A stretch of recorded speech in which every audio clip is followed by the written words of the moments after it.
Tardes, tengan todos ustedes una feliz Nochebuena. Mañana vamos a estar con ustedes.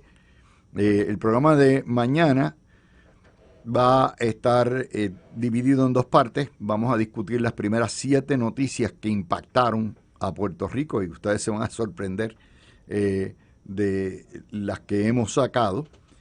Y vamos a hablar también a otorgar los premios del año, los valores del año para los partidos, para lo que ha ocurrido. Vamos a hacer el programa mañana con Peter Miller, que va a estar con nosotros, Juan José Díaz, y con Emma Marrero. Vamos también, de ahí para abajo, pues nos vamos con los resúmenes. Aquí no descansamos, le hemos preparado los resúmenes de fin de año por categoría hasta Reyes y ya volvemos a la carga. El año que viene ustedes tienen que estar en sintonía con la mirilla.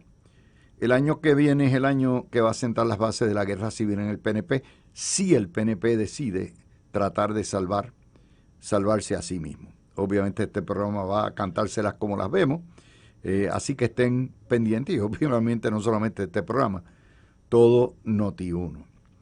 No quiero empezar el análisis de hoy sin agradecerle a nombre de todos los más de 20 analistas que tiene este programa y a nombre de la empresa, su patrocinio y su audiencia. Este programa es el número 1 en la radio AM de noticias a esta hora.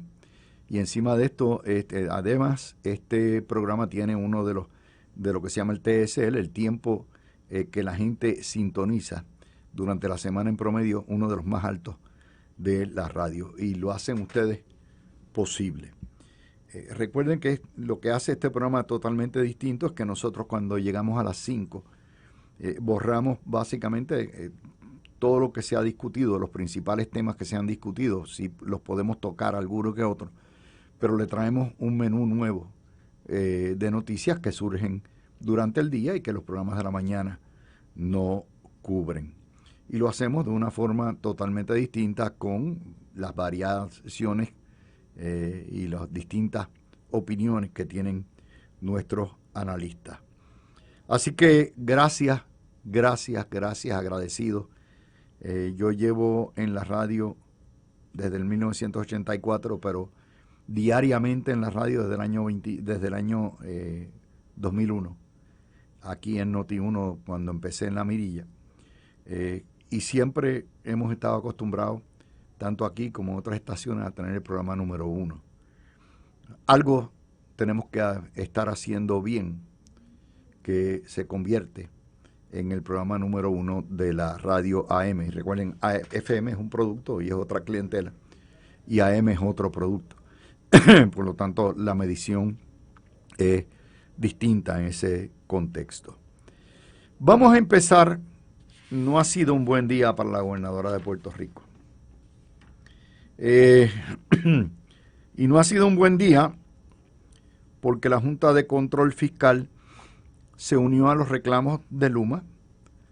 Le enfatizó a la juez Swain que el contrato de Luma es un activo, es decir, es propiedad, vamos a decirlo así, del deudor, la Autoridad de Energía Eléctrica.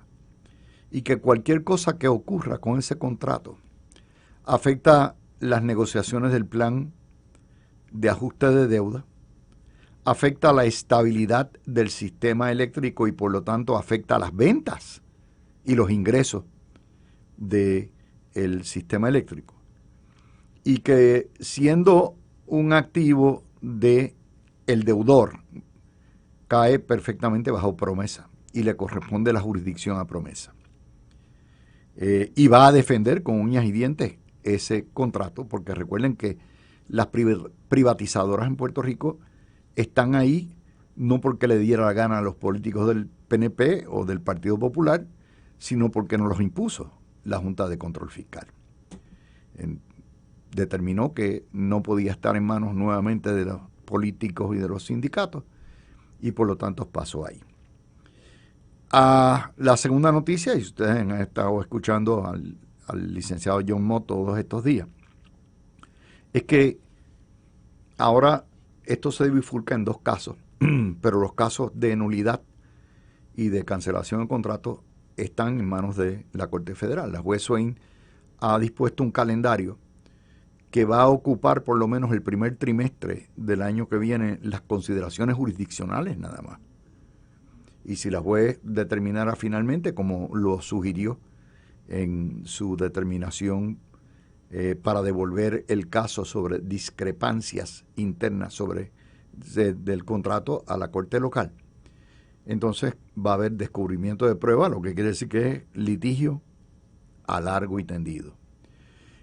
A nivel local también va a pasar eso. A nivel local irá al tribunal de primera instancia las cuestiones de cumplimiento o no cumplimiento y las diferencias que hay sobre las interpretaciones de distintos segmentos. Y ese es un caso que también pasa a curso ordinario. Y al pasar a curso ordinario quiere decir descubrimiento de pruebas. Y nuevamente, para largo, ustedes saben lo que toma tramitar un caso en el Poder Judicial en Puerto Rico. Estamos hablando de años. Y eso no es bueno para Jennifer González, porque en la medida que todo esto se atrase en la medida en que no haya un plan de ajuste con los deudores, en la medida en que no suelten los fondos federales para la reconstrucción, vamos a seguir con los apagones, con los problemas y todo lo que tenemos. Así que ha sido un día muy difícil para la gobernadora, que está totalmente a la defensiva. Está en una ofensiva publicitaria que lo que denota es debilidad y estar a la defensiva, fildeando para atrás. Y hoy la gobernadora alega que su obra ha sido invisibilizada por controversias políticas ajenas a su trabajo. Eso es un embuste.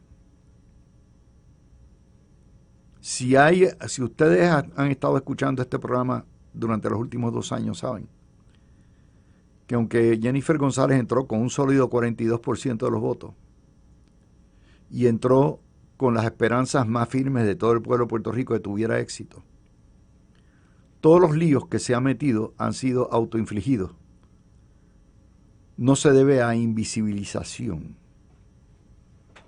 Estamos hablando del principio, desde el comité de transición, que lo convirtió en un paredón de fusilamiento tipo Sila en contra de los funcionarios de Pierluisi.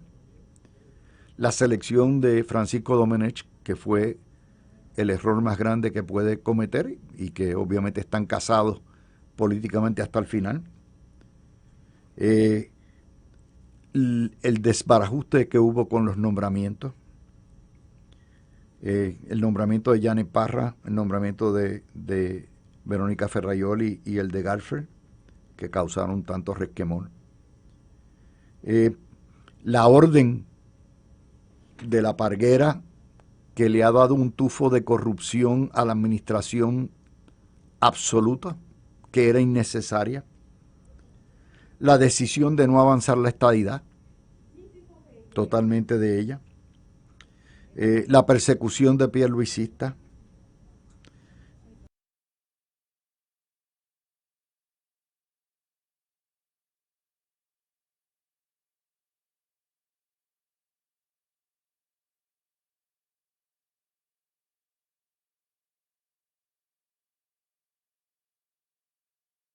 Y las guerras intestinas contra Luma que nos han traído hasta hoy. Porque recuerden, la gobernadora dice, no, yo prometí sacar Luma y cumplí. Esto es un caso sólido y cumplí con radicar los pleitos. Eso no fue lo que ella prometió. Ella prometió que iba a mejorar el servicio y bajar los costos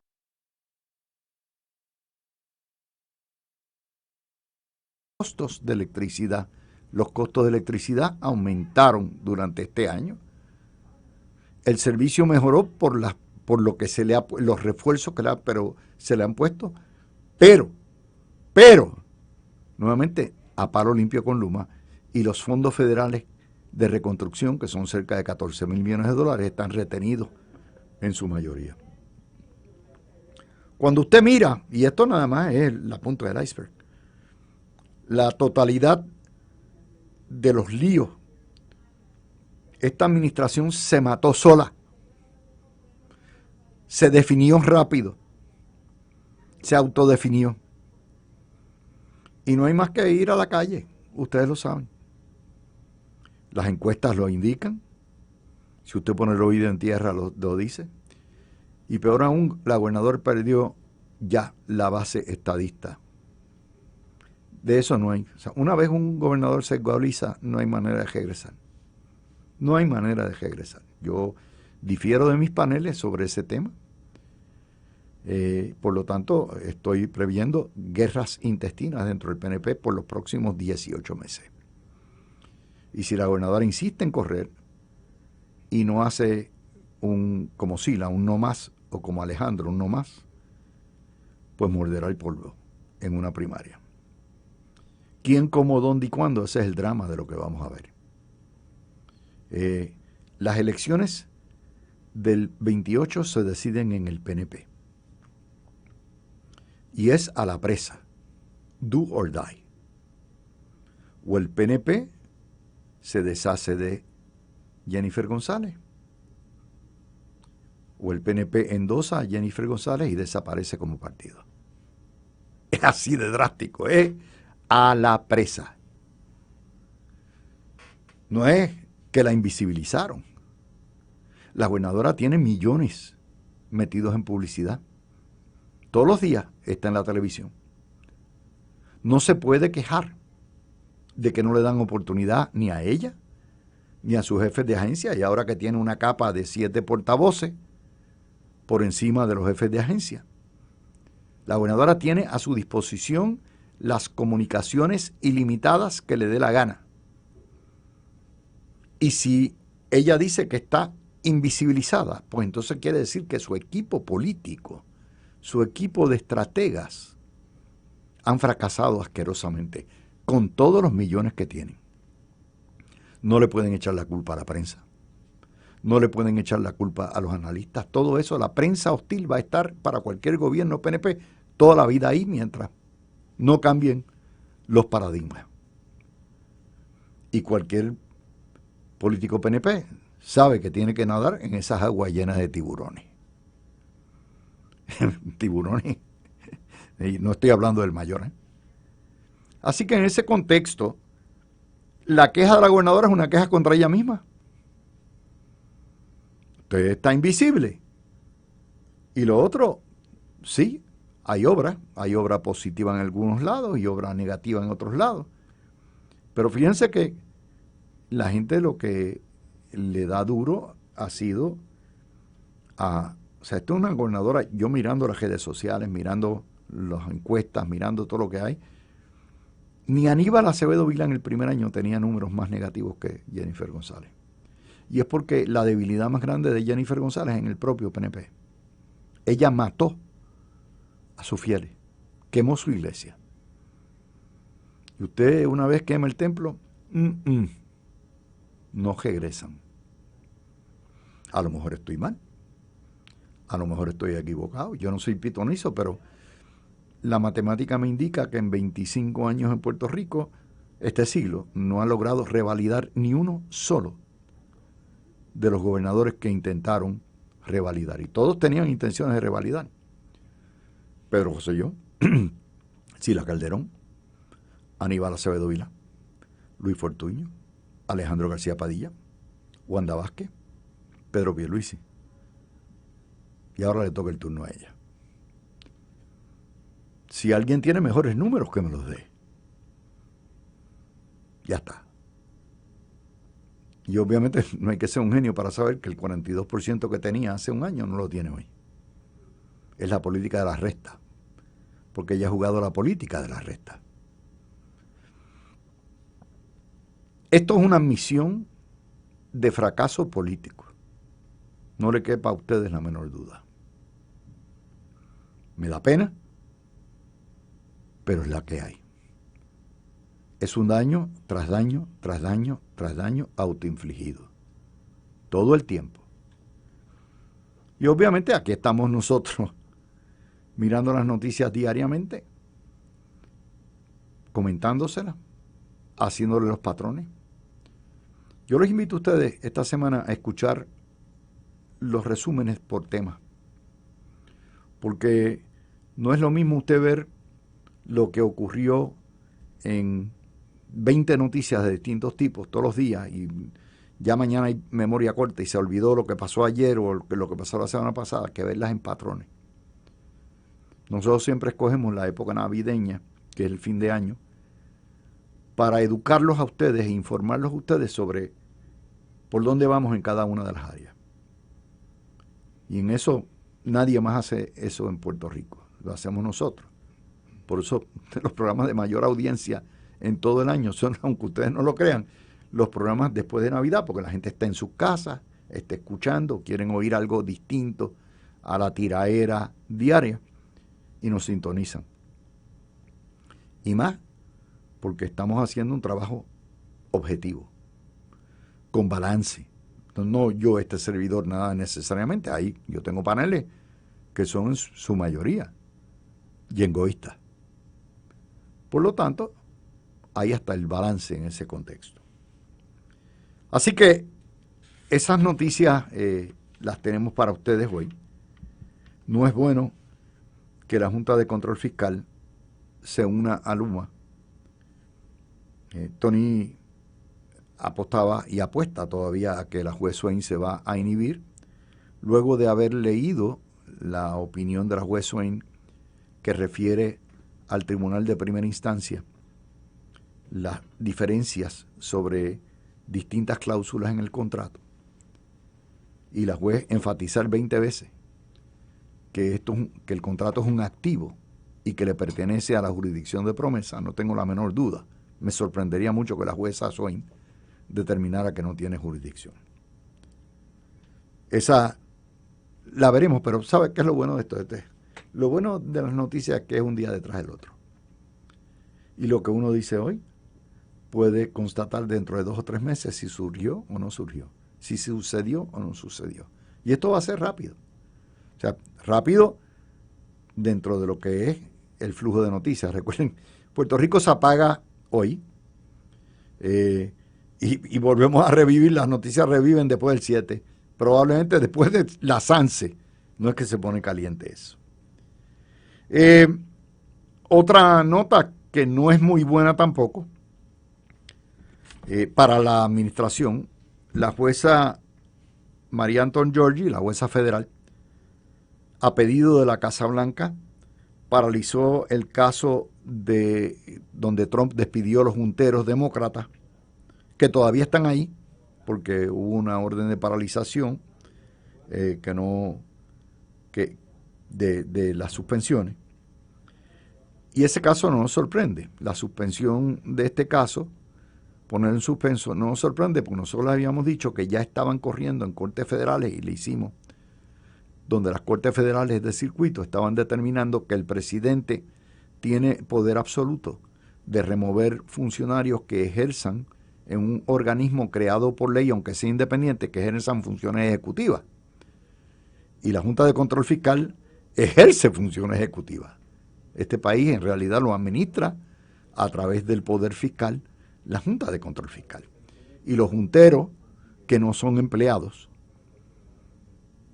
están ahí a expensas de la discreción. Pero no es bueno porque, no es bueno tampoco para la gobernadora, porque esta Junta, que es más populista que otra cosa, ha tendido a protegerla y a proteger más a Puerto Rico. Cuando venga una Junta totalmente republicana, van a meterle, oiga, los turbos, van a meterle el chambón a la velocidad y no va a haber ay bendito ni ay tutía con Puerto Rico ni con la consideración del ajuste de deuda. De hecho, cuando usted leyó la carta de las razones que expone Trump para despedir a los junteros demócratas, usted se da cuenta que han sido más que ineficientes. Llevamos 10 años de esta vaina, quieren autoperpetuarse hasta más del año 30. No está resuelta toda la bancarrota. Los fondos federales están en suspenso de reconstrucción. el sistema eléctrico está pegado de un pelito. Por lo tanto, el que la jueza Anton Georgi no sea la que decida esto, sino que sea el Tribunal Supremo, porque pues, la Corte Suprema de los Estados Unidos tiene un caso, precisamente donde Trump sacó de su puesto a una de las gobernadoras de la Reserva Federal, Lisa Cook, removida, una entidad independiente, y la Corte Suprema habrá de determinar al final de cuentas si tenía el poder, y si tiene el poder para eso, tiene el poder también para limpiarse a los punteros, y las previsiones entonces futuras sobre Luma y sobre todo lo que hay no son muy halagadoras. La historia no me la inventé, está en el Vocero, la página 10 de hoy. Por otro lado, hay otras notas. En guerra avisada no muere gente. Hoy hay una historia en el Nuevo Día donde a raíz de lo que le dijo a la prensa ayer tarde el presidente del Senado, Juan Oscar Morales va a resometer el proyecto para evaluar las escoltas. Y el presidente del Senado y la gobernadora tienen el suyo. Y el presidente del Senado habrá de aprobar el proyecto de Juan Oscar, que es el mismo proyecto que había, que la gobernadora vetó. Los chihuahuas de la gobernadora en la Cámara aprobarán el proyecto de la gobernadora. Y entonces el comité de conferencia va a tener que decidir. Pero eso quiere decir que la primera reyerta, la primera escaramuza está casada para el año que viene, y es las escoltas. La gobernadora ha cogido una paliza en la opinión pública por defender las escoltas de los exgobernadores, y particularmente las escoltas de la convicta por corrupción Wanda Vázquez. No tiene defensa alguna. Esa yo no la vi venir, honestamente, porque se caía de la mata. Pero lo ha hecho para proteger el privilegio de las escoltas para ella cuando salga. Ella sabe que va a salir en el año 28. Lo sabe, deep down, ella sabe que va a ser exgobernadora en el año 29. De nuevo, que es autoinfligido. Era innecesario, la pone a pelear con su partido en un asunto que no tiene nada que ganar excepto proteger su beneficio. Eso es otra de las muchas. Ustedes saben todas las controversias innecesarias que ha hecho la gobernadora, pues esa es una. Lo importante es que la pelea está casada. Ya eso es inevitable. Ya está ahí. Pero, más interesante, cuando ayer los periodistas le preguntan al presidente del Senado si van a llamar a comisión total, una interpelación a Francisco Domenech, el presidente del Senado no cerró las puertas. Dice, aquí no hay nadie por arriba de la ley.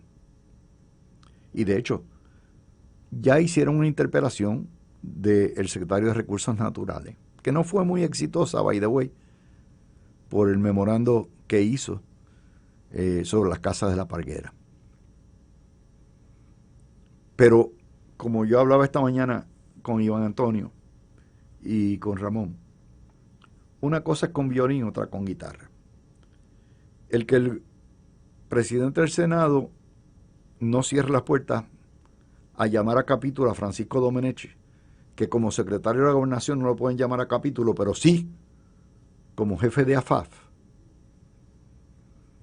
no es óbice para que en algún momento, si las cosas se pongan calientes, el presidente del Senado inicie investigaciones sobre las andanzas de Domenech. Un proceso de investigación es mucho más efectivo que la interpelación. La interpelación es un injerto traído de los sistemas parlamentarios que no funciona. Lo que le dan es 2 minutos a cada legislador. Chichichija, viniste, te defendiste, adiós. Un proceso investigativo es otra cosa. Ya hablamos de otra cosa. Y hay que ver si el gobernador Domenech se convierte en objeto de investigación. Porque muy bien pudo, en estos días de Peace and Love, de besito, besito y todo eso, hay una tensión, hay una paz armada. Esa paz armada existe en el PNP en este momento. Y todo el mundo sabemos, Rivera Schatz no es tonto, Rivera Schatz sabe que esto es do or die.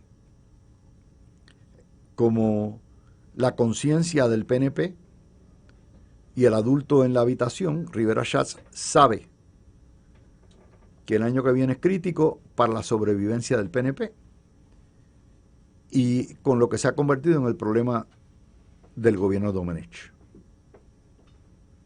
Y esa está ahí puesta. Esa está casada, puesta. Yo les dije a ustedes que las noticias no eran muy auspiciosas.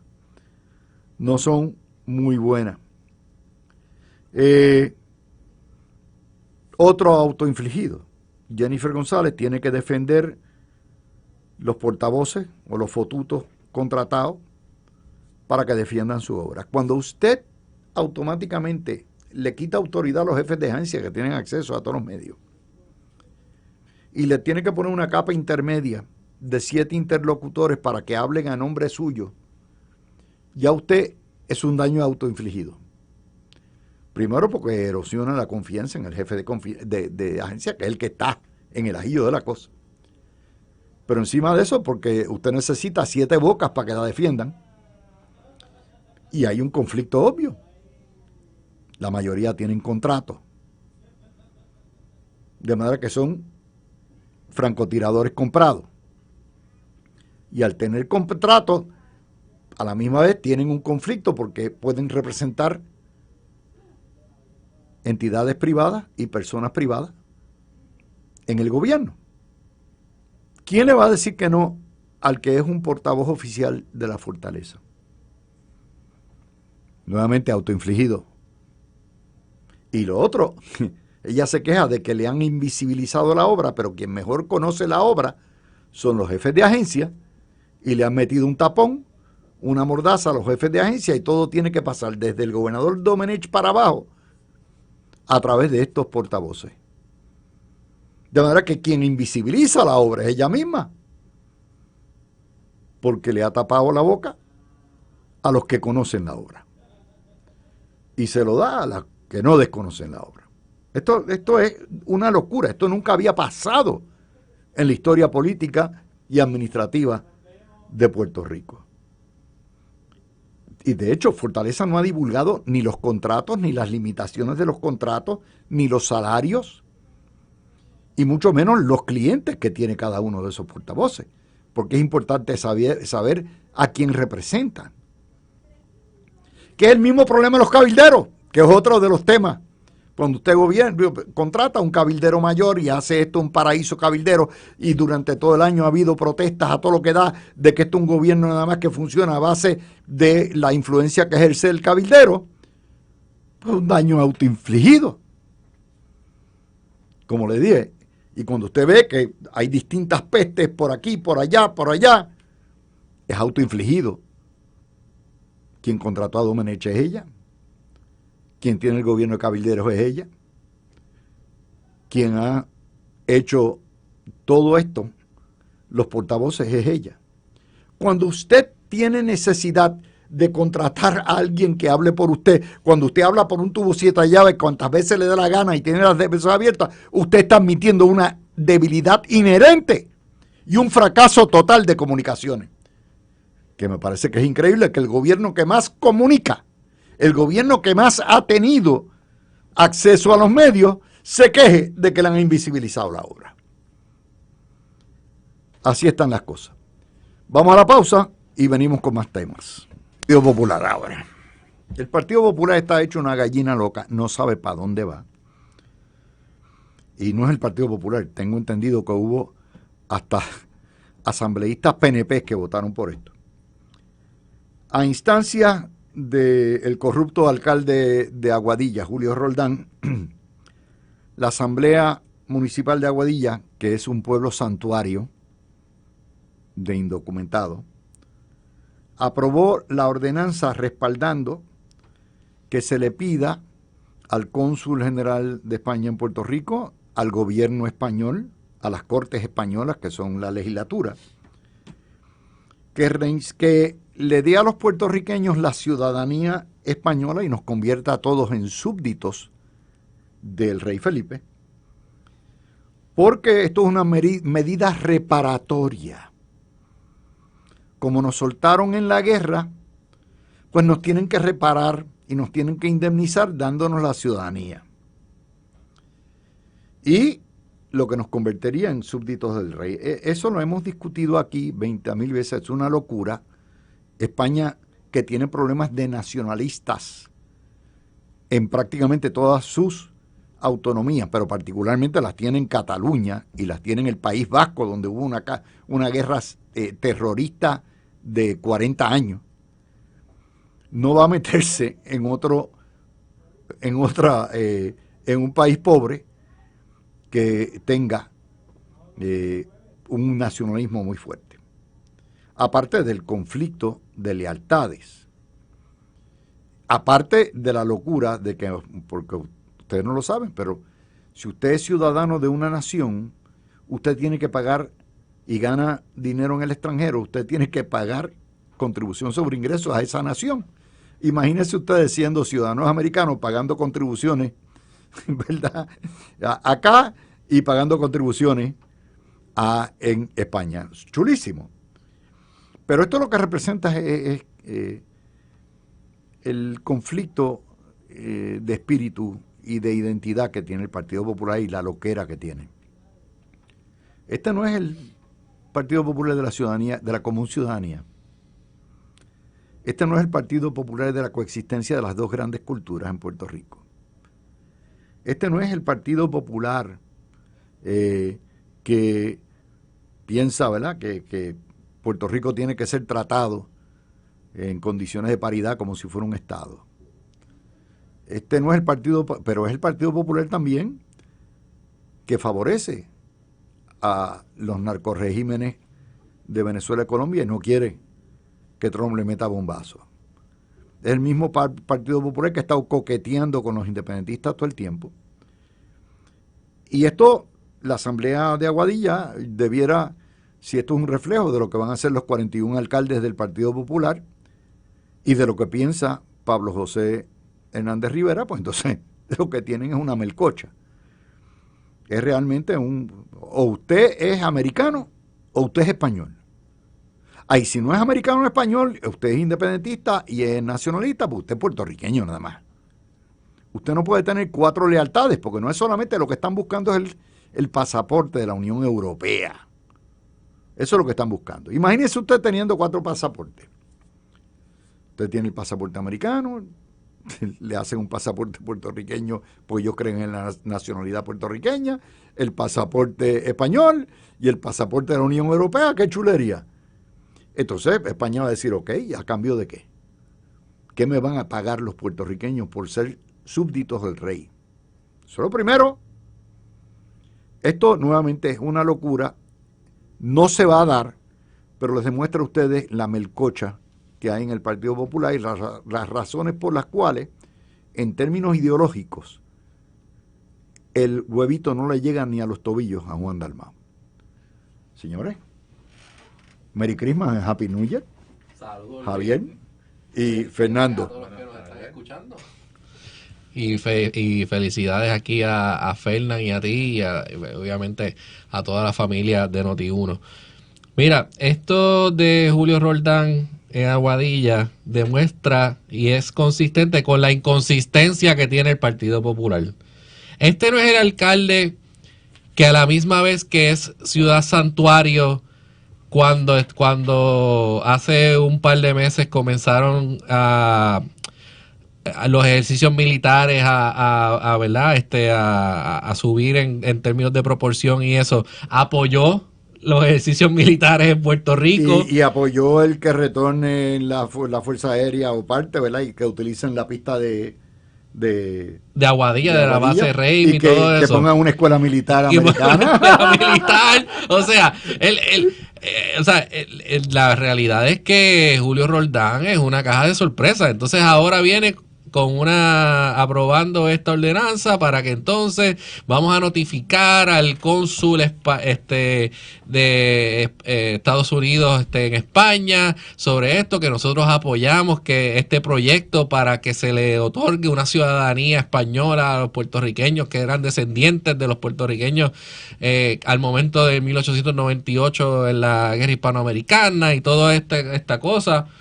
Y este no es el alcalde que también está envuelto en otra situación con alcaldes del Partido Popular y la presidencia del consorcio que no, la prensa en realidad no le ha dado mucha importancia a eso, pero que demuestra también una fisura y una falta de liderato dentro del Partido Popular de Pablo José.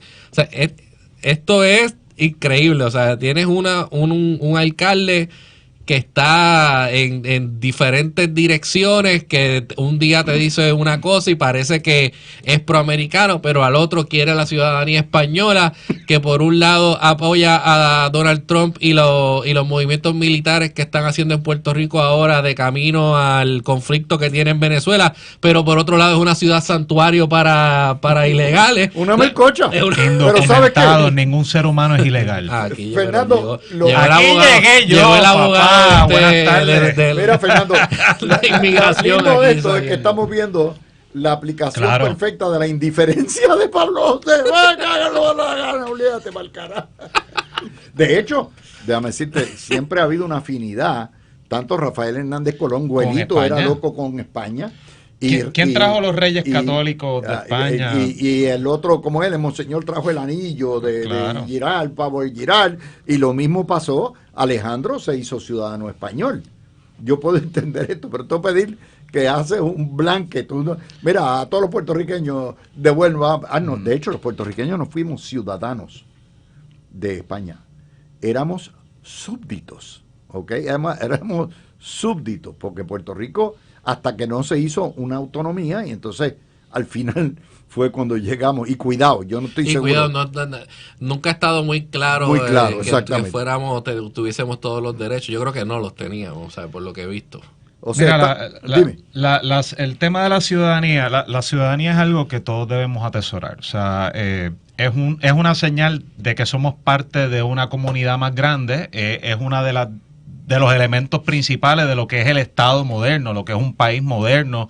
Es algo que nos distingue, ¿no? Y yo entiendo que España no tiene ningún interés en regalar su ciudadanía a ningún grupo de personas, y menos todavía en características de reparación, número uno. Y número dos, yo creo que el puertorriqueño no debe ver la ciudadanía española como una camisa que tú te pones que te facilita el acceso al territorio de la Unión Europea para tú irte de paseo por allá y darte el vinito en Sevilla y pasar Semana Santa por allá, etcétera. O sea, vamos, yo creo que hay que hablar de este tema con más seriedad.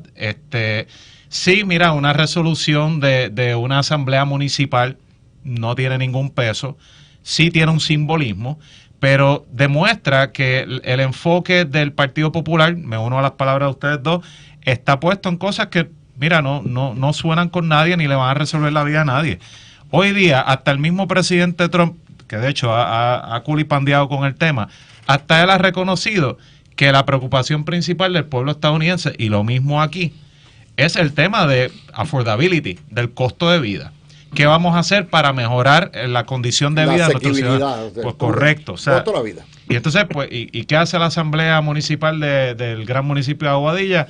Pedir la ciudadanía española a las Cortes de España. Pero eso es un truco para distraer la atención de los escándalos de corrupción que tiene Roldán con el consorcio y las diferencias con sus compañeros alcaldes. De eso es todo lo que se trata esto.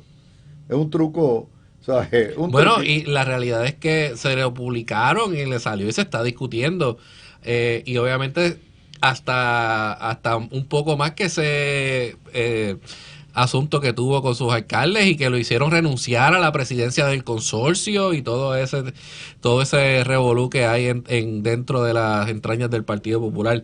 Pero mira, Luis y Fernán, inclusive la propia ordenanza que se aprueba reconoce que el alcance es simbólico y de reconocimiento histórico. O sea, que está reconociendo que no tiene en realidad ningún efecto más allá de, mira, apoyamos esto y ya, y se acabó. O sea, pero es el asunto de que eso Pero es en lo que se está concentrando. Es una falta de respeto a los constituyentes, los electores de Aguadilla, con los problemas que hay, de basura, de recogido, de todo lo que hay, que tú vengas con esta porquería en un momento como este, es una falta de respeto, pero Aguadilla tiene el alcalde que se merece. Ya está, votaron por él, chúpense esa y busquen la ciudadanía española a ver dónde estamos. Pero hay otra cosa, esto demuestra que hay un gran segmento de la población de Puerto Rico que no le es leal a Estados Unidos. Tú no le puedes ser leal a dos reyes. Primero, el día que haya una guerra, ¿a dónde van a ir? ¿Te van a llamar a la guardia, a la milicia o a la guardia? ¿Te van a reclutar los españoles o vas a servir en el ejército americano? Eso es uno. Segundo, las lealtades. Hay conflictos. Ahora mismo están a palo limpio el gobierno de Estados Unidos, nuestra nación, con el gobierno socialista español. Ustedes saben que eso es otro problema serio que hay. En tercer lugar, va a haber diferencias en cuanto a Venezuela. En Venezuela, Trump nos está protegiendo a costa de los narcodictadores. Pero España tiene una postura distinta. Así que, fíjense, todo esto nos lleva a un conflicto, a la debilidad. Yo soy de los que creo, y ahorita te lo hablaba Fernando, el cambio más grande que yo he visto en estos 5 años, viniendo cada 3 meses a Puerto Rico poco a poco en su mentalidad se va convirtiendo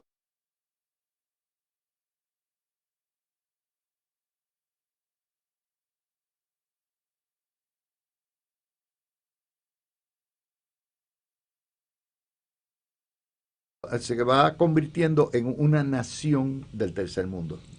El puertorriqueño piensa como un nacional del tercer mundo. No hay el pegamento a Estados Unidos es un pegamento meramente conveniente, porque ¿qué va a pasar por los fondos federales?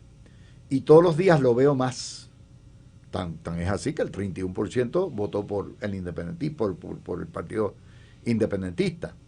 Y todos los días lo veo más. O sea, Puerto Rico es una nación que aspira a ser independiente deep down emocionalmente y se va formando poco a poco.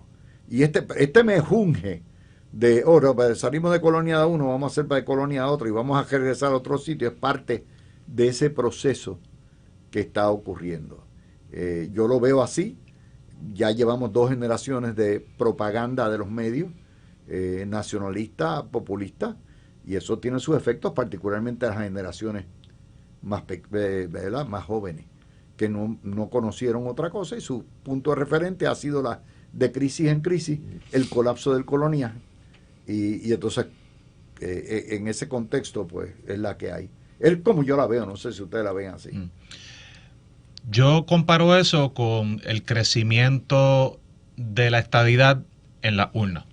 O sea, si bien es cierto que cuando la gente se mete en la caseta, consistentemente ha votado en los últimos, 15 años, 16 años, en su mayoría por la estadidad, y yo creo que el más contundente fue en el plebiscito del año pasado. Pues sí reconozco que hay muchas personas que sienten un conflicto por dentro. Yo vivo convencido de que mi identidad cultural y mi afinidad con la comunidad grande de la isla de Puerto Rico es una cosa, y otra cosa es mi identidad como ciudadano de los Estados Unidos, que de hecho... Como americano, o sea, es que a fin de cuentas, ¿qué es Estados Unidos sino una melcocha de un sinnúmero de tradiciones, cultura, idioma? Es una nación de inmigrantes. O sea, los verdaderos los habitantes originales de los Estados Unidos eran las tribus indígenas, los pueblos ancestrales, y ellos siguen por ahí en su inmensa mayoría. Pero, o sea, después llegaron los europeos, llegaron africanos, llegaron personas de Asia, o sea, y muchos de estos grupos han mantenido de una forma u otra esa identidad, pero también reconocen el pegamento que representa los valores de la libertad, la democracia, el resolver las diferencias que podemos tener de una forma pacífica. Y yo creo que no hay una incompatibilidad entre sentirte puertorriqueño y sentirte ciudadano de los Estados Unidos, y eso es lo que yo le enseño a mi hijo en mi casa. Cada quien le enseña a su hijo lo que le parezca, ¿no? Pero yo creo que es bien importante que la administración PNP esté bien pendiente de que ese detalle también se enseña en las escuelas, como parte del civismo. Y eso no es indoctrinación, es enseñar los valores fundamentales que nos unen bajo dos constituciones, la de Puerto Rico y la de Estados Unidos. Y eso yo creo que es parte de por qué el discurso público y los intercambios en las redes sociales, que eso lo hablamos ahorita ante el programa, ha degenerado tanto. O sea, porque no hay una educación sobre el civismo, o no se enfatiza tanto. Ha degenerado la educación. Y eso no es culpa solamente del gobierno. Y la confianza en las instituciones. Correcto, pero que también es responsabilidad de los padres. Mira, yo tengo un sobrino, yo le enseño al sobrino, tengo un amigo, yo hablo sobre este tema con mi amigo. O sea, que es algo que creo que tenemos que tener presente, pero hemos soltado la pelota en ese tema. Sí, pero, y la cosa es de este afán de cierto sector del independentismo y en este caso del Partido Popular con España. Yo creo que también al pueblo no se le ha educado cómo era la relación con España hasta el 1898 del puertorriqueño. O sea, explotación. Era una relación exactamente. O sea, lo que es la libertad de expresión, lo que es el derecho a ser un propietario y tener propiedades, nada de eso existía. El concordato de la Iglesia Católica con la corona. También, o sea, había una religión oficial. No existía estos derechos bajo la bandera española en Puerto Rico. No existía en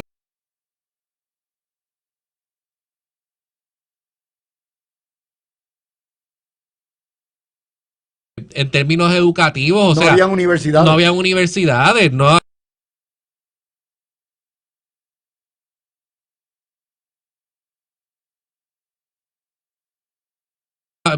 Básicamente era un pueblo analfabeto.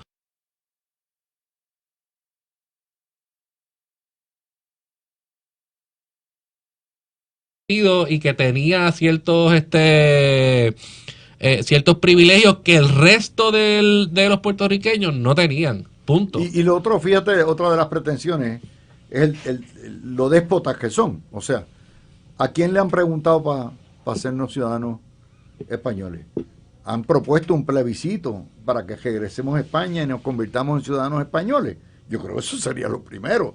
Pero los populares en eso son una chulería. Entonces, ellos no admiten los mandatos plebiscitarios, ellos no defienden el ELA fuera de la chaucha para afuera, sencillamente de la boca para afuera, y también quieren imponernos a la trágala la ciudadanía española. Y mezclan morcilla con huevo frito. Con huevo frito. Bueno, son las 5:55. Él hace revoltillo con morcilla. Ay, madre. Perdóname, pero taquitos, ¿qué fue lo que él dijo que hacía con eso? Es un burrito de desayuno. Ay, madre de mi corazón, el pobrecito. Él no da. Juan Dalmau se lo come vivo. Juan Dalmau, pobrecito. Bueno, vamos a hablar. La juez Swain habló cuando devolvió el caso sobre issues del contrato, no la anulación del contrato, al Tribunal de Primera Instancia, y dijo, este contrato es activo del deudor, es parte de lo que es, ¿verdad? Los bienes del deudor, y cae bajo promesa. Hoy entra la Junta de Control Fiscal, se une a Luma en los reclamos jurisdiccionales, y la juez Swain pone un calendario que es, ¿verdad?, a su tiempo, de 3 meses más o menos, para decidir si va a haber jurisdicción o no. ¿Qué te parece, Fernando? No me sorprende en lo absoluto. Creo que fue la semana pasada que discutimos estos casos por primera vez. Yo te comenté que en los procesos de quiebra uno puede erradicar demandas dentro de una quiebra. Eso es lo que se conoce como un procedimiento adversativo. Y el Tribunal de Quiebras te atiende los casos que son asuntos centrales, core. La palabra en inglés es core. Y los asuntos centrales son todos aquellos que tienen que ver con la administración de los bienes del quebrado. O sea, el bankruptcy estate. Y yo como lo veía la semana pasada era, bueno, Luma está administrando los postes, los transformadores, las líneas de distribución, los camiones, las brigadas que se dedican a reparar los postes, luces fundidas. Pues definitivamente esto incide sobre la administración, pero Swain lo puso más sencillo y es, no, el contrato es propiedad o es parte de los bienes del deudor quebrado. Y eso tiene, ya ella te telegrafió cómo va a resolver, que es en cuanto a la jurisdicción del caso. Ese caso definitivamente se va a quedar allí. Si me pides que apueste, lo hago ahora mismo. Vamos a abrir un pool aquí. Pero definitivamente ya cuando ella dice que eso es propiedad de los activos, pues si es propiedad de los activos, la disposición de ese contrato se va a tener que atender enteramente dentro del Tribunal Federal. Siempre podría referirle al Tribunal Supremo de Puerto Rico por medio de una certificación. Le puede pedir una opinión consultiva al Tribunal Supremo de Puerto Rico en cuanto a cosas de derecho local, que eso ha pasado antes. Pero todo lo que tenga que ver con la ley promesa y la ley de quiebra federal, ella se lo va a quedar. Y como el caso lo que busca es que se determine que ese contrato era nulo desde un principio, como ese contrato es parte de los bienes del deudor quebrado, la palabra final la va a tener el Tribunal Federal. Javier, fíjate que el embeleco de las privatizadoras es una orden de la Junta de Control Fiscal. ¿Cómo van a dejar de provisto a su criatura? Si es eso, tú sabes, desde el principio. Bueno. Mira, no solamente es que es el contrato parte de los activos, es que si la juez va a evaluar un plan de ajuste en algún momento, tú tienes que tener un contable que te tiene que establecer cuántos son los gastos de la corporación, cuántos son los recaudos de la corporación, y al final del día, si tú tienes un operador privado que le estás pagando X millones de dólares, eso va como un gasto. Versus si no lo tienes ahí, pues entonces cuántos serían los gastos de la corporación para saber cuánto hay disponible para pagarle a los bonistas. O sea que definitivamente es parte integral del plan de ajuste de la deuda que pase con Luma. O sea, eso yo creo que está más que claro. Ajá. Perdóname, el plan fiscal, que es la Biblia que la Junta de Control Fiscal escribe como carta de ruta para todas las entidades que están bajo proceso de quiebra, incluyendo el gobierno de Puerto Rico, tiene su plan fiscal certificado ya y ya tiene su plan de ajuste. La Autoridad de Energía Eléctrica no tiene el plan de ajuste, o sea, no hay un acuerdo final con los bonistas para ver cómo se va a repartir el bacalao de lo que tiene disponible prepa para pagar. Pero ya tiene un plan fiscal que tiene capítulos completos dedicados a lo que Luma va a hacer para la reconstrucción. O sea que la Junta de Supervisión Fiscal tiene un interés en que se cumpla con el plan fiscal como tal y que sea Luma que lo haga. O sea, porque ya Luma fue escogido para eso, que no debe sorprenderle a nadie que la Junta haya decidido intervenir, no solo porque es síndico, sino porque ya trazó una carta de ruta de cosas que Luma tiene que hacer, inclusive las métricas que Luma tiene que seguir. Bueno, lo habíamos dicho la semana pasada, que ahora que estaba en el foro federal y le habían hecho el removal, teníamos que estar pendientes a quienes iban a intervenir en el caso y ya pues entonces se da la primera intervención, que es la parte de la Junta de Supervisión Fiscal. Pueden venir los bonistas también, comité de acreedores también, a tratar de intervenir en el caso. O sea que puedes tener diferentes actores aquí dando su opinión sobre cuál debería ser la resolución de la juez Swain a esto. Pero mira, al final del día se resuelve en los tribunales locales o Swain se quede con el caso y lo resuelva en el Tribunal Federal, la resolución que va a tener que emitir el tribunal que sea va a ser sobre la misma controversia, sobre si el contrato es la extensión del contrato es nula y entonces pues básicamente no hubiese en este momento un contrato válido, porque el contrato que se firmó originalmente era para cuando se aprobara un plan de ajuste de la deuda y comenzar entonces de lleno el contrato principal de Luma. Así que sea el tribunal local o sea la juez Swain, ella va a tener que resolver esto. Entonces está el otro pleito que había comenzado con unas cartas desde el mes de julio, donde el gobierno le había dejado saber unos incumplimientos a Luma. Luma se lo había removido para federal, pero ¿qué pasa?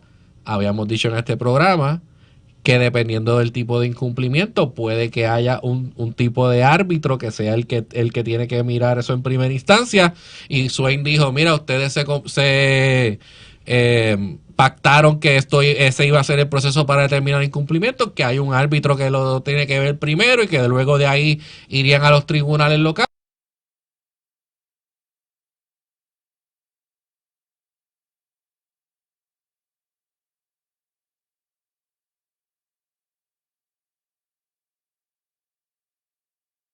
Así que esa parte te la estoy enviando para allá.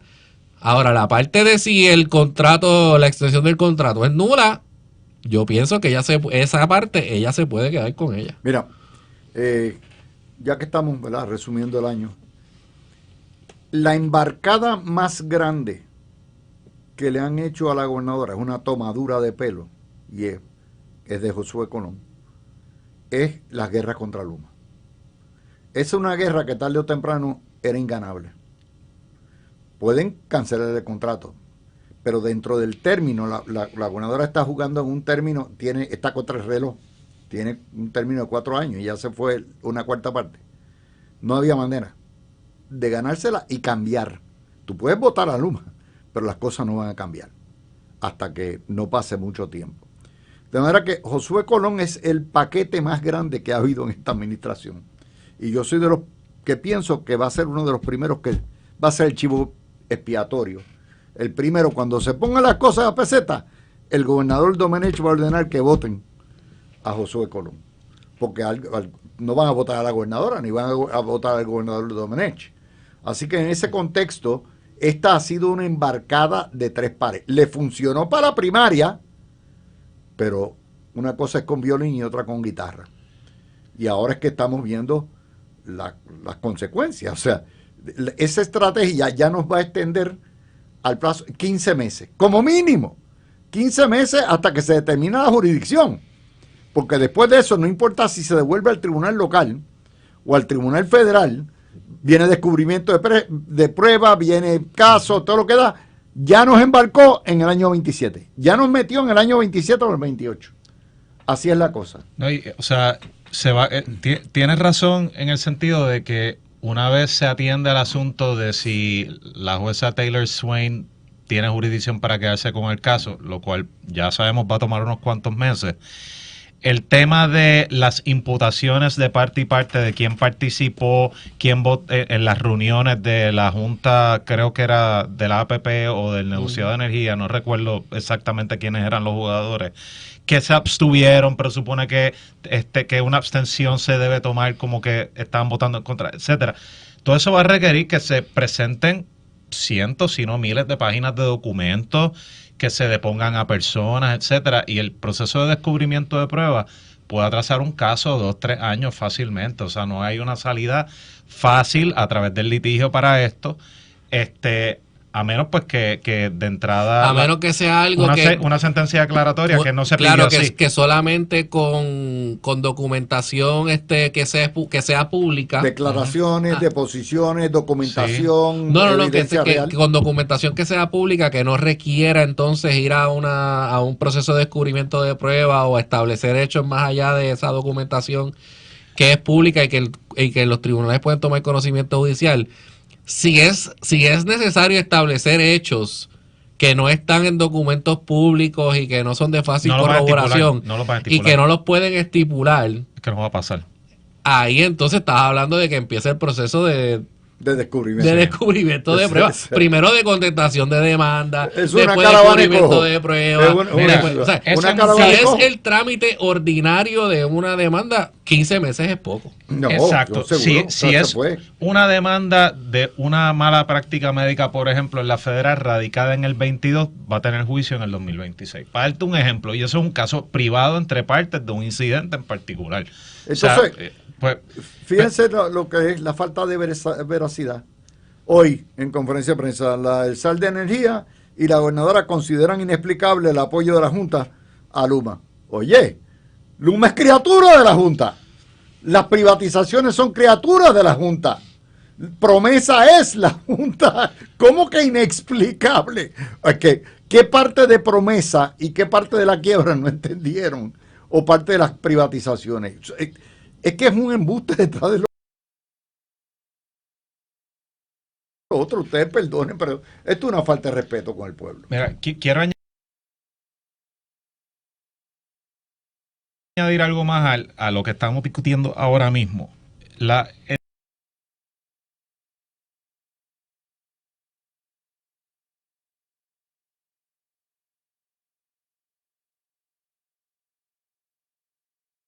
Entiendo que la gobernadora está apostando a que el asunto de la generación va a continuar mejorando, que inclusive se están llegando a unos acuerdos para unas barcazas que van a suplir la energía a Puerto Rico para que se puedan entonces apagar ciertas unidades y darle los mantenimientos que requieren en las cacharras viejas que tenemos de planta de generación, que yo creo que si la estabilidad en el suplido de energía se queda como está en este año y mejora, y sigue mejorando, porque no tuvimos tantos apagones por escasez de electricidad en el verano, que es lo que se temía que podía pasar. No pasó, gracias a Dios.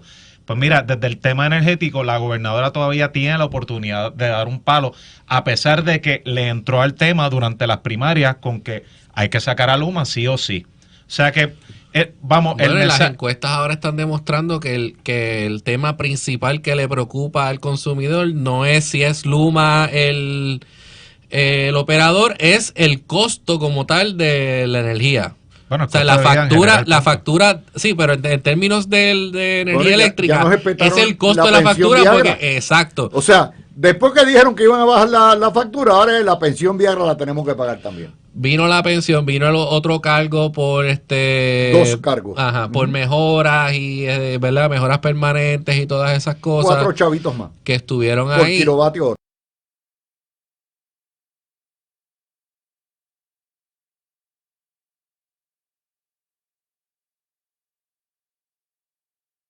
Y esa subida en el kilovatio hora, obviamente tuvo un efecto en los últimos meses en las facturas de todos los consumidores de energía eléctrica. Cuando se hacen las últimas encuestas sobre esto, ya no es tanto si es Luma el operador, oye, es que el bolsillo, es que me estoy gastando mucho más de lo que me estaba gastando el año pasado en energía eléctrica. Ahora se acaba de aprobar una rebaja nuevamente en el kilovatio hora para el primer trimestre del año que viene, y pues veremos a ver si esta movida al gas natural y otras movidas que está buscando hacer el gobierno pues surte efecto en bajar el costo, que yo creo que al final del día, Luis, eso va a ser lo que de verdad,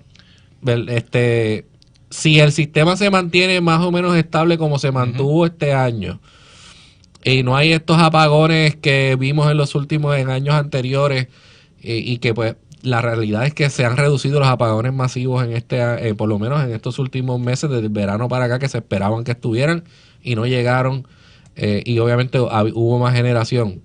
Ahora pasa a ser eso, ahora pasa a ser si hay cómo puede el pueblo recibir un alivio en el bolsillo en términos del gasto por kilovatio hora. Pero eso es eventualmente, cuando Colón baja el dedo, como dicen, ¿verdad?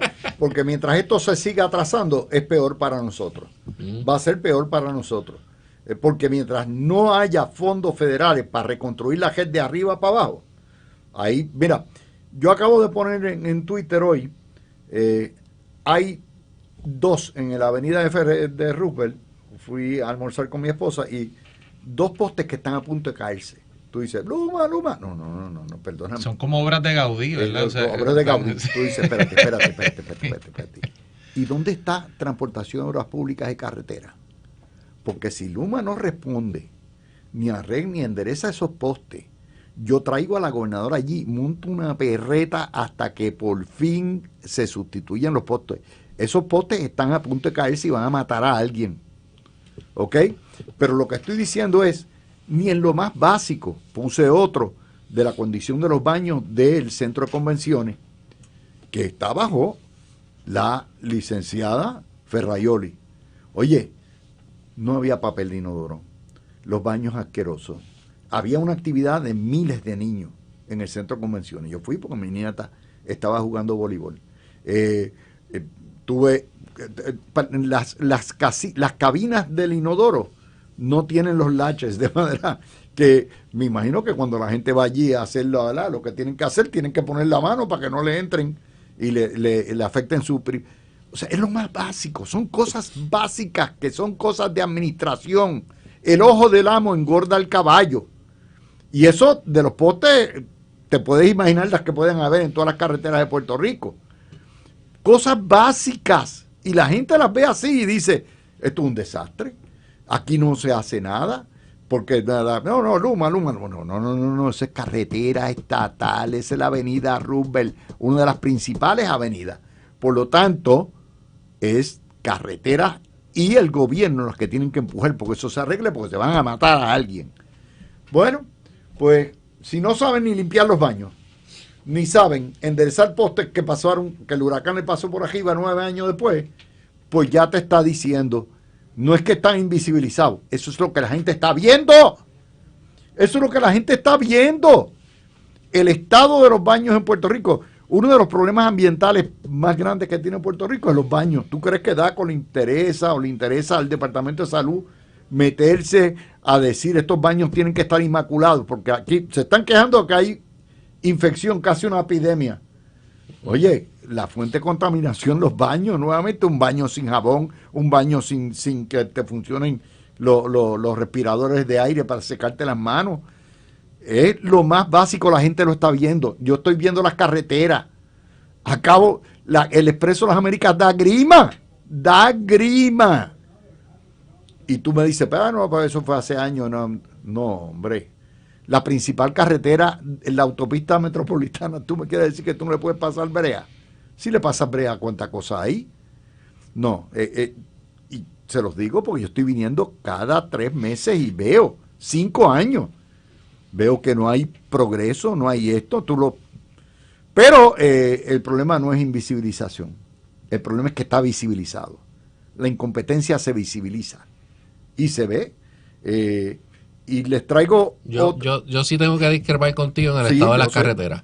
Porque el estado de las carreteras para mí ha mejorado muchísimo de María para acá y el estado de las luminarias también. Ciertamente hay trabajo por hacer. No, yo vengo de noche, la luminaria de Puerto Rico está iluminado de arriba abajo. Olvídate. Bueno, pues eso es progreso. Perdóname, eso es progreso también. Se roban el cobre también. Vamos a ver, eso no es culpa del gobierno. O sea, que cuando tú ves una ristra, como por ejemplo en el Martínez Nadal, cuando tú vas para abajo, ponen, la reparan, vuelven y se roban el cobre y vuelven con los mismos. Ya eso no es culpa del gobierno en ese contexto. ¿Ok? Vamos a ir a otra de las notas que sale hoy. Y esta la tenemos que trabajar. Tiene que ver con la Corte Suprema de los Estados Unidos. Se negó permitirle a Trump activar la Guardia Nacional para darle apoyo a ICE en Chicago. Y eso pudiera indicar por dónde van las cosas. Siempre hemos dicho aquí que el posse comitatus, esto es increíble que tú utilices a la milicia para acciones policíacas o acciones de apoyo policíaco. Siempre lo dijimos, ese caso se va a ver pronto. Esto es increíble, los militares no deben estar interactuando con civiles. Sí, los puedes activar para la frontera, los puedes activar para defendernos de los narcotraficantes en el Caribe, todo eso está bien. Pero Fernando, tú la cantaste. Vamos a ver si sale como tú la cantaste. Lo que la Corte Suprema decidió hoy es como una especie de orden interlocutoria. En Arroyo y Habichuelas es una orden temporera en lo que el caso sigue su curso por los tribunales y llega entonces a la consideración del Pleno. El Pleno es frente a todos los jueces de la Corte Suprema, donde las partes presenten sus planteamientos a favor o en contra de que se pueda utilizar la Guardia Nacional para enfocarse en patrullaje en ciudades gobernadas por demócratas, porque nosotros no vemos esto ni en Houston ni en Dallas, a pesar de que son ciudades demócratas también, pero están en un estado republicano. Ahora, la orden, yo no la he podido ver, estas órdenes son bien escuetas, no te dan mucha explicación. Hubo 3 disidentes, no me sorprende quiénes fueron: Thomas, Alito y Gorsuch, que son pues del ala más conservadora de la Corte. No podemos tomar esto como una señal de cómo la Corte va a decidir. Hay que esperar a que las partes se presenten a las argumentaciones orales. Que va a ser en enero o febrero, ¿verdad? Tengo entendido que sí. Y los jueces hacen las preguntas, o sea, porque muchas veces las preguntas te dan una pista de por dónde van. Sí.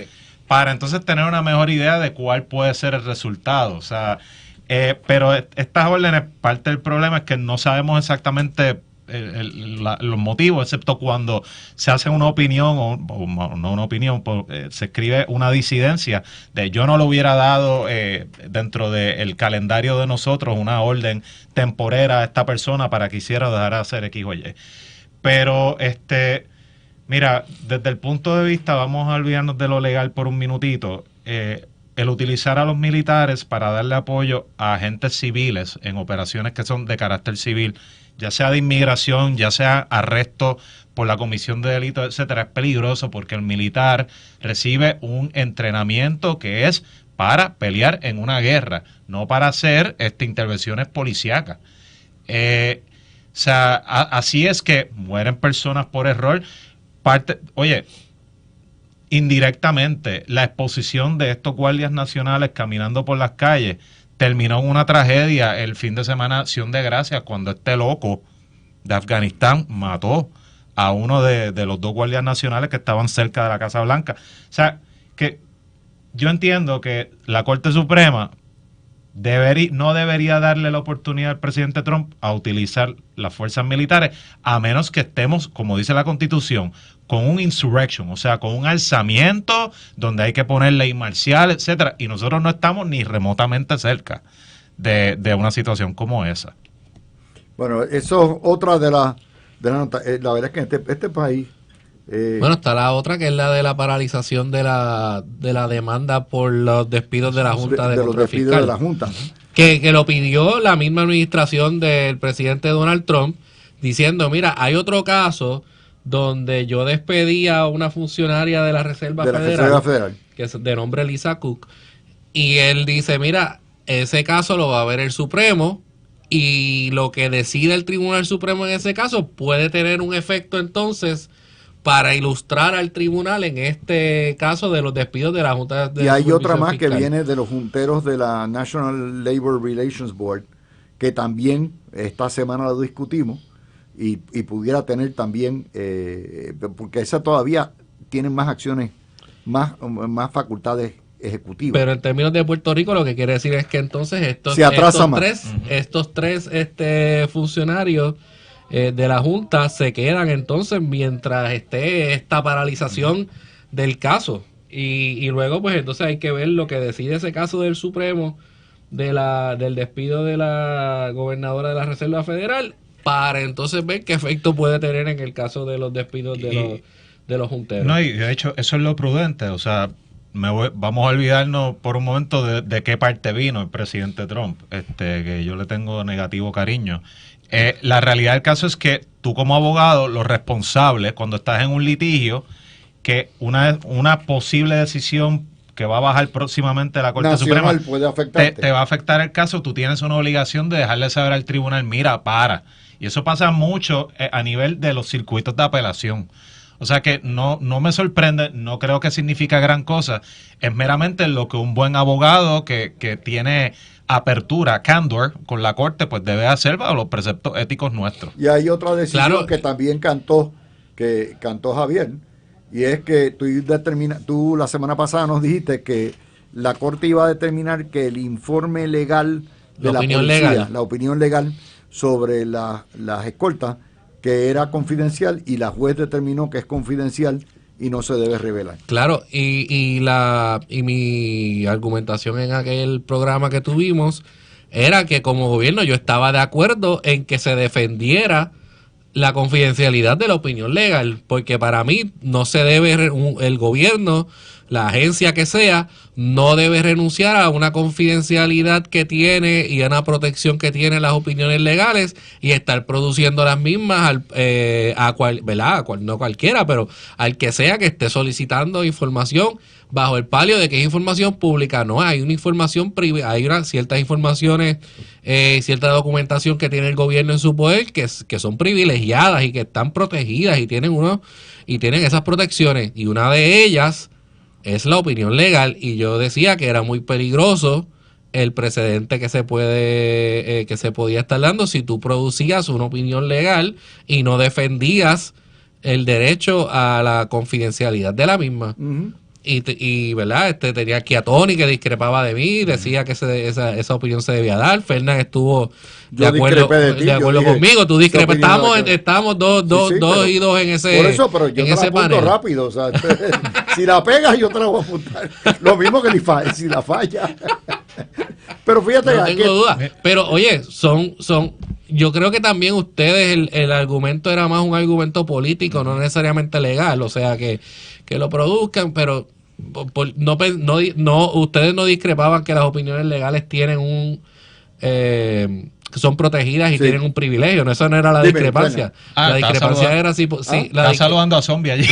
La discrepancia era que ustedes pensaban que en términos políticos convenía entregarlo, y pues yo no estaba de acuerdo con eso. Para que el público entienda mejor, muchos de estos privilegios, es decir, pues estas barreras para que el público en general no pueda ver comunicaciones que se dan dentro del gobierno o entre un abogado y su cliente, que el abogado puede tener como cliente al gobierno, ¿ok? Y el privilegio no desaparece porque tu cliente es el gobierno de Puerto Rico.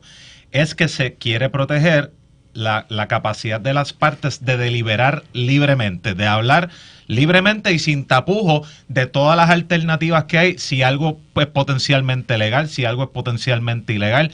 Y esa opinión legal no sabemos lo que tiene, pero probablemente tenía unas observaciones honestas del abogado, abiertas, diciendo, mira, esta decisión de quitar o no quitar escolta puede enfrentarse a estos problemas legales, yo de la otra parte presentaría este argumento, etcétera, y eso podría poner en desventaja al negociado de la Policía de Puerto Rico y se hacía público.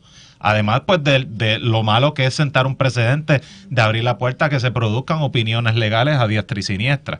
O sea que, pues, mi opinión sobre eso no cambia. Yo creo que es bien importante que la gente que está en el gobierno y los asesores del gobierno, incluyendo sus abogados, puedan abiertamente contemplar una gama de posibilidades y consecuencias legales sobre un plan o alguna acción que un jefe de agencia quiere tomar, para tomar las mejores decisiones que redundan en el interés público. Por las razones que sean, ¿no? Fíjate, nosotros tenemos abogados en todos los paneles, pero este panel, pues el caso, el martes, yo no sé por qué siempre surgen las decisiones judiciales, y este es el panel jurídico más que ninguno otro.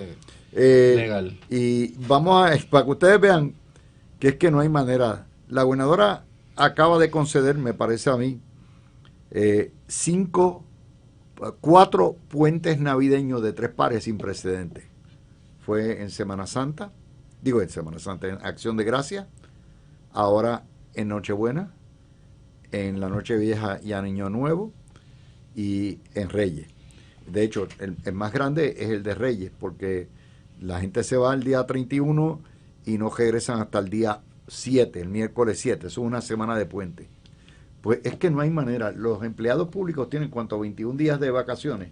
18, 21. Algunos tienen 30, algunos tienen 30. Y los municipales pueden tener hasta 60. Ahí sale un sindicato, y otros tienen 24. Objetando la imposición de feriados puentes a cargo de vacaciones. Ya quieren que se lo den. No. ¿Qué te puede ser 2 días en Navidad que te permita que tu empleado coja una semana de asueto? 2 días, 3 días, ¿qué importa si tienes 18, tienes 21? Te sobra. O sea, no hay manera. Yo estoy, como te digo, es increíble cómo no hay manera de complacer a nadie. De hecho, ¿tú crees que a ustedes le dieron puente? En sus bufetes, ¿tú te diste puente? Yo no me di nada. Bueno, yo mismo me di unos bien. días de Yo descanso. yo no soy empleado. No, O sea, que sí yo que tampoco, pero- aquí estamos trabajando. Ningún pero empleado mira, Luis. de los 1.2 millones de empleados que hay en Puerto Rico, solamente 160,000 tienen superpuentes extendidos en toda la Navidad y el 30 días 25. de vacaciones pagos. Y todo lo que o hay. 24. Y Entonces, entonces- esas son las cosas que mira el empleado de la empresa privada o el patrón en la empresa privada y ve un gremio, una unión quejándose de que le estén dando puentes en Navidad con cargo a vacaciones y lo miran y dice, de verdad es que, pues, que viven en otro mundo, porque el empleado de una empresa privada que bajo la ley actual empieza con solamente 6 días de vacaciones al año y va subiendo dependiendo de los años que tenga en la empresa. O sea, un empleado que tiene 6 días mira eso y dice, espérate, esta gente tiene 30, les están dando los puentes que todo el mundo quiere en la Navidad. O sea, le están dando el 2 de enero, el 5, para que puedan tener varios días festivos corridos. Le dieron, a partir de hoy, hubo mucha gente que se fue. De hecho, hay muchos empleados que quemó el lunes y el martes Sí. a cargo de vacaciones para poder hacer un superpuente de una semana de nuevo y otra semana vienen a trabajar 4 días la semana que viene y se van de nuevo Todo el mundo sabe por que- una que- semana. Todo el mundo sabe que ahora en el periodo No va a pasar navideño nada. es un periodo muerto en el gobierno porque los empleados, pues la mayoría se cogen sus vacaciones ahora. Pues mira, o sea, si te lo cargan a vacaciones o no, si fueran en la empresa privada que tiene 6 días de vacaciones, Sí, imagínate. pues entonces ahí uno dice, oye, me estás imponiendo 3 o 4 3 días. días me lo estás cargando Y me lo y estás yo cargando. no quiero coger vacaciones. Yo no ahora. quiero porque yo los quiero programar yo en una semana, ¿verdad? Y hacerlo yo en el año. Eso es una cosa. Pero un empleado que tiene 30 días de Pero es de que acumula palos y 30 boga y días de palos y no. vacaciones. Mira, Este es el Luis, país del mamamechoreo. La gobernadora lo puede hacer. La ley 8 del 2017 se Claro lo que lo permite puede hacer. como jefa de personal de la rama ejecutiva. Primero. Segundo, este año es raro porque todos los días festivos caen un día de semana. Sí. Ninguno cae sábado ni domingo. El año que viene, el año del 25 y el 31 y el primero te caen mira, en y a viernes. eso súmale que el presidente Trump, a través de la Oficina de Personal Federal, también dio con cargo a la licencia de Bueno, vacaciones varios días. Tengo que ir, ellos espérate, están ahorita peleando porque Trump corregimos, no la tengo dio que ir a como pausa. licenciada. Vamos, al tema, Juan Oscar va a resometer el proyecto para evaluar las escoltas idéntico. El presidente del Senado dijo que eso lo va a aprobar y que la gobernadora radicara el suyo en ambos proyectos y que allá en la Cámara le aprobarán el de ella. Y eso es una pelea casada de nuevo. Yo no tengo la menor duda que tarde o temprano Cámara y Senado van a acordar y entonces viene la cuestión de la firma. Tomás Rivera Schatz no cierra las puertas a interpelar a Francisco Domenech, pero cuando dijo nadie está por aquí de la ley, abre también la posibilidad, ¿verdad?, de investigar qué es el poder verdadero, ahí donde está, como lo hicieron, o sea, a recursos naturales no lo investigaron, le hicieron meramente esto. Yo creo que está planteada ya la situación sin contar que viene el proyecto más grande, que es el de reforma contributiva. Y ahí hay un tercer elemento, porque en la reforma contributiva hay que pedirle permiso a Mujica para chistar. O sea, vienen tiempos difíciles.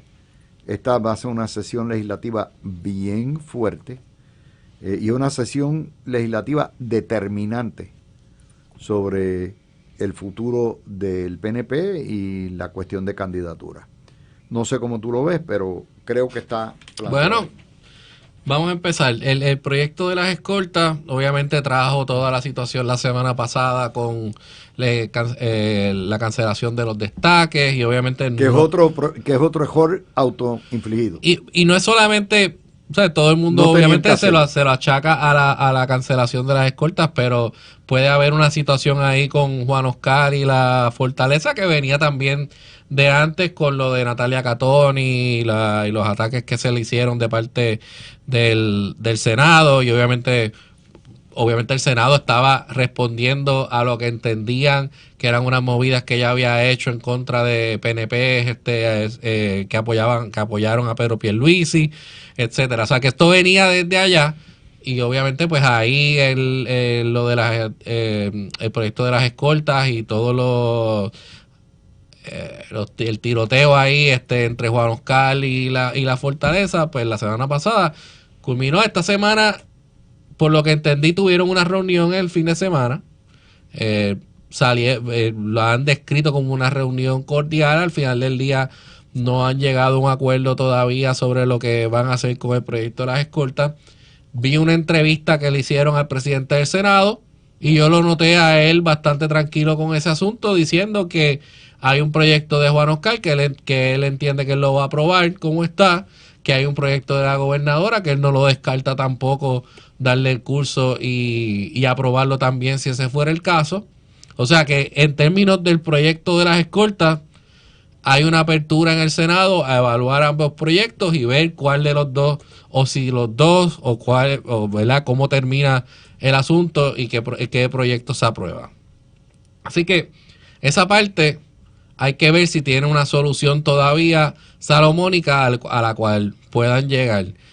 Obviamente el proyecto de Juan Oscar ahora lo que busca es quitarle la escolta a todos los exgobernadores, incluyendo a la gobernadora en funciones, Que yo Jennifer creo que González. está correcto. O sea, yo creo que esto es un Yo creo, desperdicio tú sabes increíble. mi opinión sincera, yo creo que le hemos dedicado demasiado tiempo. a este asunto de las escoltas. Esto es un asunto que en realidad no le cuesta gran cosa al gobierno de Puerto Rico dentro de lo que es el presupuesto consolidado que tiene el gobierno. Aquí estamos hablando de que, Sí, que, pero que ¿sabes las qué? escoltas cuestan. Pero Luis, o sea, hay corta, tantos problemas en políticamente- Puerto Rico. Políticamente es horrible. No, yo sé. Políticamente es horrible porque Te es una entiendo. cuestión de privilegio.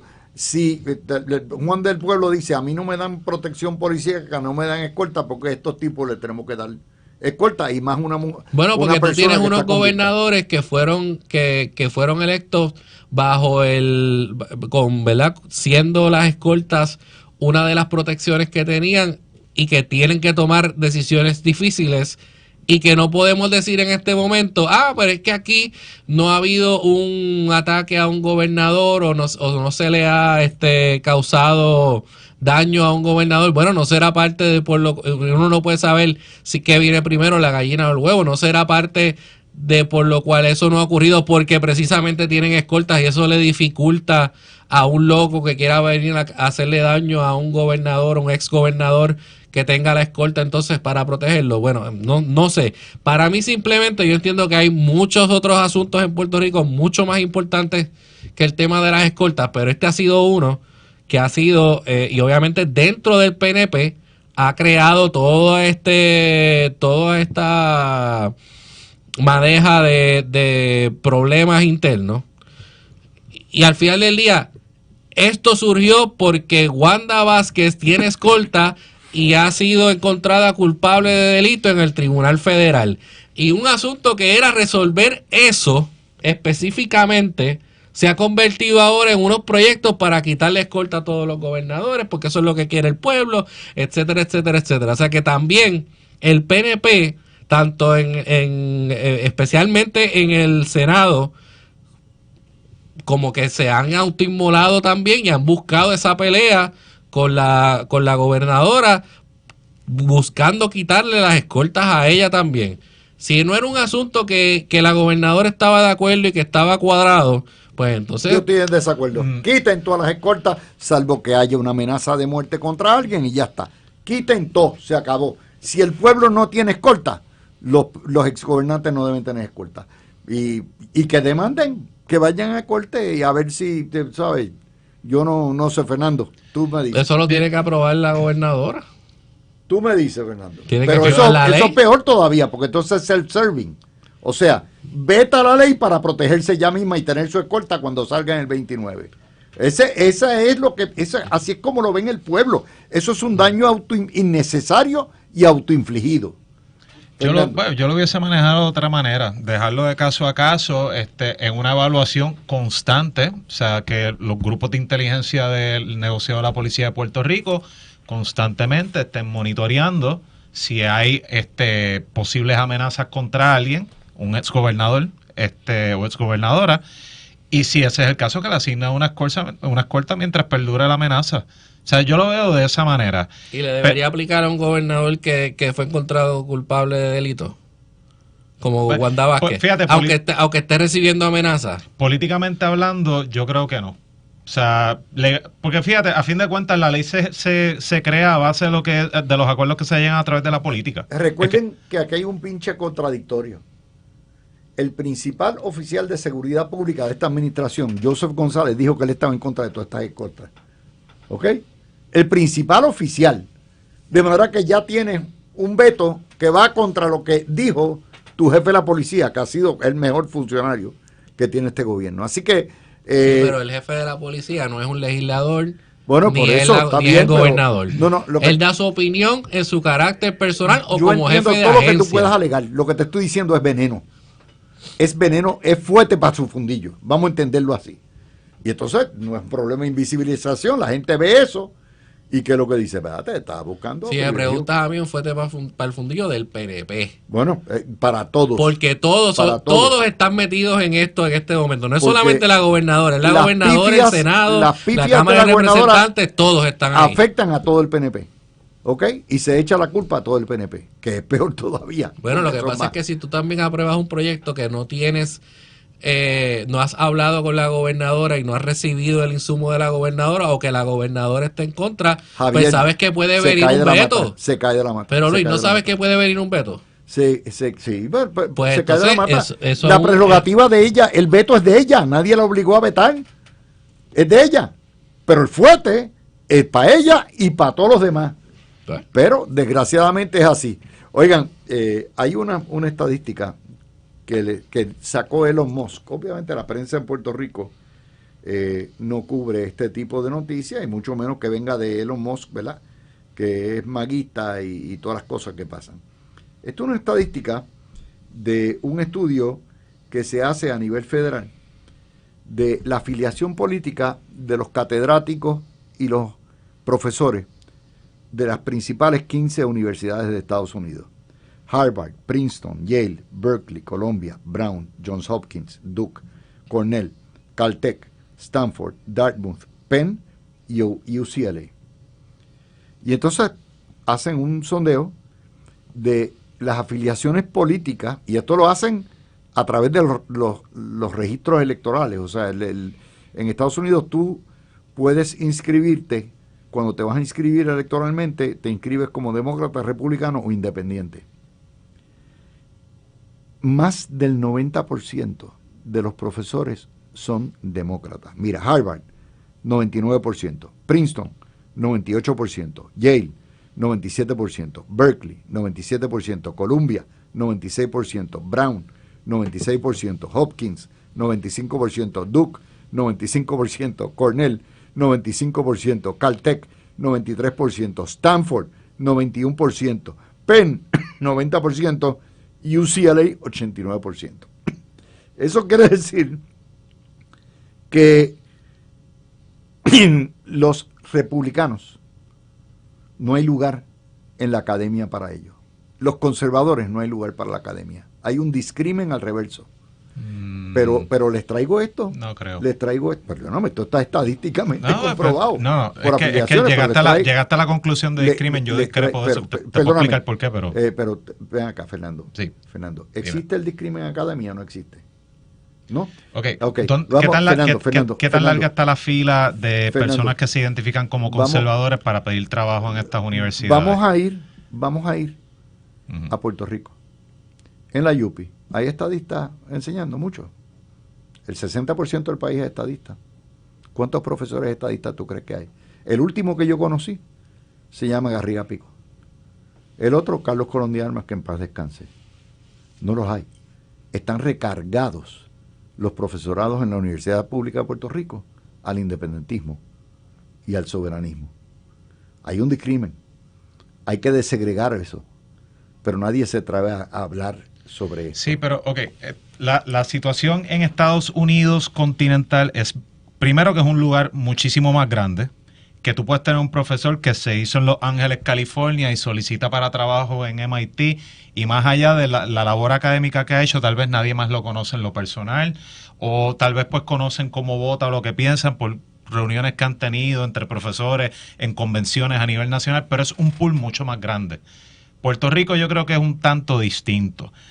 La afiliación política o forma de pensar de profesores, particularmente en las artes liberales, como historia, las ciencias sociales, etcétera, tienden a ser más liberales porque por lo regular el profesorado, los que se dedican a las investigaciones, son personas que cuestionan el status quo, que a través del pensamiento crítico lo hacen. El conservador no necesariamente tiende a hacer eso. O sea que yo creo que hay maneras de explicar. Yo discrepo totalmente. Okay, creo que ahí hay estás varias, en minoría hoy, 2 a 1. Está bien, pero que hay maneras de explicar esto versus un discrimen ¿Y en Puerto abierto. Rico? Mira. ¿Y en Puerto Rico hay discrimen o no hay discrimen? Está bien, pero para ser estadista tú no tienes que ser ni demócrata ni republicano, por eso te digo que pero es en Puerto distinto. Rico hay discrimen o no hay discrimen Bueno, contra los a estadistas. mí me Hay emplearon en la discrimen por ideología. Perdóname, a mí me dieron un trabajo en la Universidad de Puerto Rico como profesor asociado de Derecho e Inmigración, sabiendo que yo estoy en este panel y lo que yo pienso. Sí. Y a mí nunca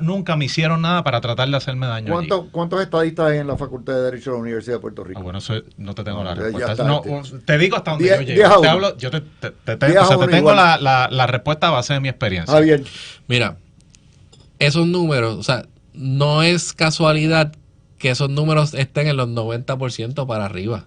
No puede ser. O sea, cuando tú tienes una población que corta conservadora y liberal casi por la mitad por lo que son las elecciones en los últimos cuando 50% de la población las últimas décadas, es conservadora Eh, o republicana.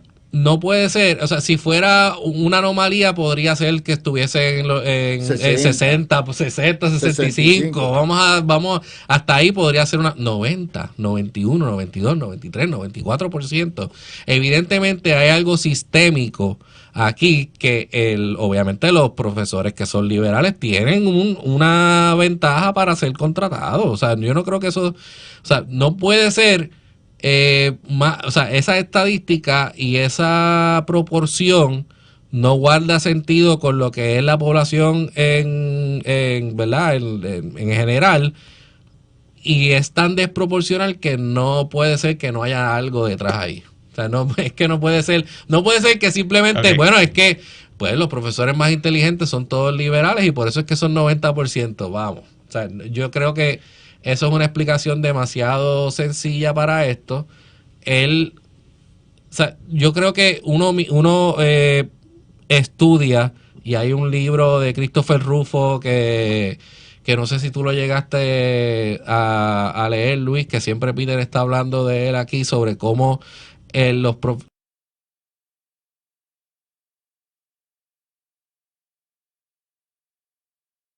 ¿verdad?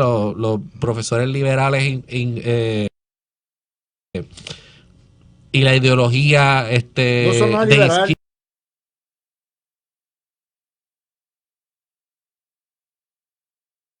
De izquierda, No son bueno, la nada ideología liberal. es que no es liberal, es de izquierda. Son populistas. La ideología de izquierda penetró a lo que es el higher education en los Estados Unidos desde la década de los 70, al punto que ahora tienes estos números que estamos viendo aquí.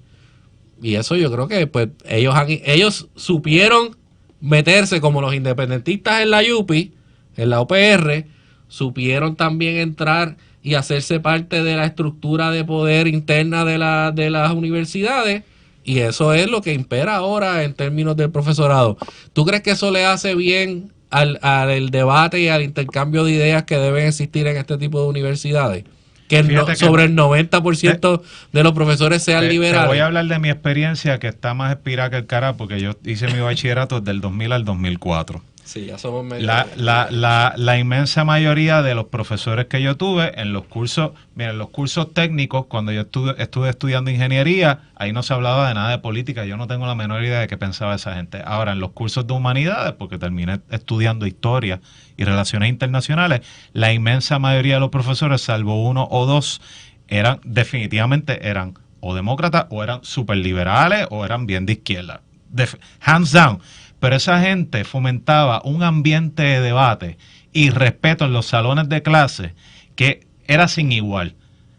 O sea, yo sé que esa no es la experiencia generalizada ni de todo el mundo en estos ambientes académicos.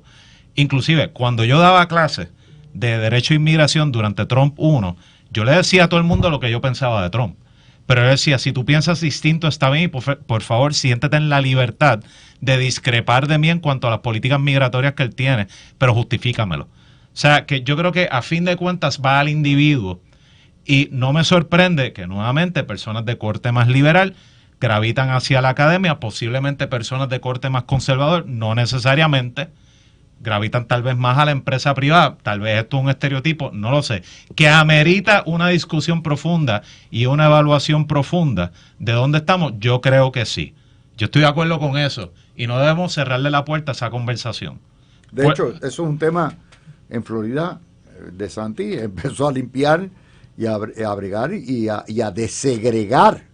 O sea, hay fiscales investigando el discrimen contra republicanos en la contratación y lo que se llama el llevar propaganda, o sea, cuál es el contenido. Todo esto en Florida ha sido, y en Texas, 2 estados, y es cierto, y yo se lo puedo decir a ustedes, esto no es un problema nuevo, esto es un problema. Yo estudié en una universidad católica, estudié en la UPI Derecho, y les puedo decir que el problema era tanto en la Universidad Católica de Marquette, donde estudié, como en la UPI. O sea, hay una recarga, hay un discrimen a la inversa contra todo el que sea conservador. En Puerto Rico se interpreta que los estadistas son todos conservadores, que es una falacia, pero anyway, y no los contratan. Y eso es segregación por razones ideológicas. Y eso te afecta a la educación, te afecta a todo lo que hay, te facilita el adoctrinamiento de la izquierda, no hay un balance de ideas como debe ser, y lo he visto desde que estudié, o sea, hace 50 años yo palpé ese problema en una universidad católica y lo veo ahora también todavía mucho más pronunciado acá. Es verdad, mis profesores de ciencias sociales, de humanidades, todos eran prácticamente radicales, socialistas, ¿ok? Así que esto es un tema que no lo van a traer aquí, que obviamente nosotros lo traemos porque tiene una tangencia muy grande con Puerto Rico. Aquí todavía el discrimen es más pronunciado, particularmente en la Universidad del Estado, pero también afecta las universidades locales. Así que yo creo que con eso estamos a punto de terminar nuestras gestiones. Mañana venimos y vamos a estar con ustedes en Nochebuena.